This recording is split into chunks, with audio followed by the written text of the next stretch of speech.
सुलेमान अलैहिस्सलाम की सल्तनत सिर्फ दौलत नहीं बल्कि खूबसूरती और फनकारी में भी बेमिसाल थी। जगह जगह सोने के सुतून, कीमती पत्थर, नायाब नक्शो निगार, सब कुछ इंसान को हैरत में डाल देने वाला था। लेकिन सबसे हैरान कुन शीशे का फर्श था जिसके नीचे पानी बहता था। देखने में लगता जैसे गहरा तालाब है। जब रानी उस पर चलने लगी तो उसे लगा कि पानी है और उसने अपने कपड़े समेट लिए। इसी लम्हे उसके पांव जाहिर हो गए। यही वो मोमेंट था जहां सदियों पुरानी वो बहस सामने आई कि बिल्कीस के बारे में ये अफवाह क्यों थी कि वो आधी इंसान और आधी जिन है। बास कदीम रिवायात में आता है कि उसकी वालदा इंसान थी और वालिद ताकतवर जिन था। इसीलिए लोग समझते थे कि उसके पांव इंसानों जैसे नहीं। लेकिन जब सुलेमान अलैहिस्सलाम ने उसके पांव देखे तो उन्हें यकीन हो गया कि वो मुकम्मल इंसान है। इस तरह उनकी आजमाइश पूरी हुई। जब रानी तख्त के पास पहुंची तो हैरान रह गई कि ये उसका ही तख्त है, लेकिन बदला हुआ।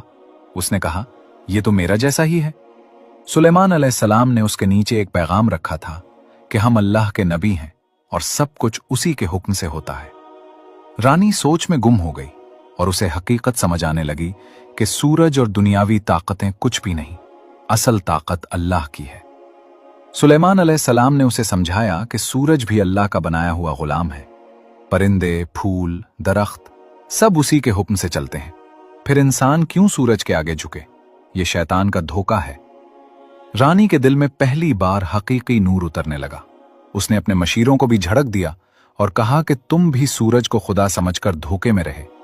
शैतान ने हमें गलत रास्ते पर डाला, अब मैं सच्चाई कबूल करती हूं। इसी लम्हे उसने ईमान कबूल कर लिया और मुसलमान बन गई। इसके बाद उसकी कौम भी इस्लाम ले आई। यूं एक पूरी कौम हिदायत की रोशनी में आ गई। और ये सब उस हुदहुद परिंदे की हिम्मत और बसीरत के सबब हुआ जिसने हक बात पहुंचाई। रानी बिल्कीस के इस्लाम कबूल करने के बाद हजरत सुलेमान अलैहिस्सलाम ने उसे अपने करीब बिठाया और निहायत नरमी और हिकमत से बात की। रानी ने पहली बार किसी बादशाह में इतनी आजजी, बुर्दबारी और नूरानियत देखी।